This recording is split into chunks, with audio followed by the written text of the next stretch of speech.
लोकतंत्र की यात्रा के लगभग 30 वर्षों बाद देश ने एक ऐसा दौर भी देखा जब 1975 में कांग्रेस द्वारा लगाए गए आपातकाल ने उसकी आत्मा को झकझोर दिया। उस समय इंदिरा गांधी की सरकार ने न केवल संविधान को कुचला बल्कि न्यायपालिका और संसद जैसी लोकतांत्रिक संस्थाओं को भी निष्क्रिय कर दिया। आपातकाल के 50 साल पूरे होने पर लोकतंत्र के काले अध्याय पर देखिए विशेष रिपोर्ट।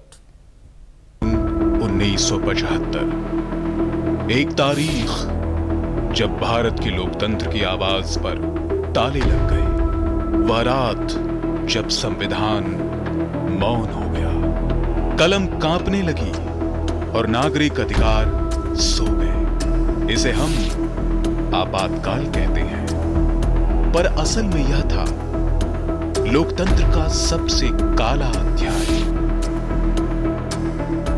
भाइयों और बहनों, राष्ट्रपति जी ने आपातकाल की घोषणा की है। इससे आतंकित होने का कोई कारण नहीं है। 1970 के दशक की शुरुआत में भारत आर्थिक संकट से गुजर रहा था। महंगाई चरम पर थी, बेरोजगारी बढ़ रही थी, तेल संकट, सूखा और खाद्य संकट जैसी चुनौतियां भी सामने खड़ी हो रही थी।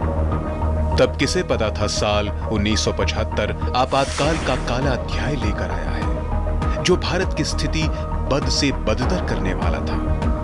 25 जून 1975 को भारत की तत्कालीन प्रधानमंत्री इंदिरा गांधी ने भारत में आपातकाल लगवाया था। लेकिन सवाल है, ऐसा इंदिरा गांधी ने क्यों किया था?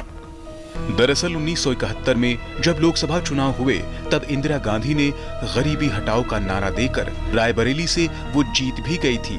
लेकिन उनके चुनाव में उनके खिलाफ खड़े हुए राजनारायण ने इंदिरा गांधी की चुनावी जीत का जश्न ज्यादा समय तक नहीं बनने दिया और उनकी जीत को इलाहाबाद हाई कोर्ट में चुनौती दे दी। आरोप में सामने आया कि इंदिरा गांधी ने सरकारी मशीनरी और संसाधनों का दुरुपयोग किया है, जिसके बाद इलाहाबाद हाई कोर्ट के जज जगमोहन लाल सिन्हा ने अपने फैसले में माना कि इंदिरा गांधी ने सरकारी मशीनरी और संसाधनों का दुरुपयोग किया।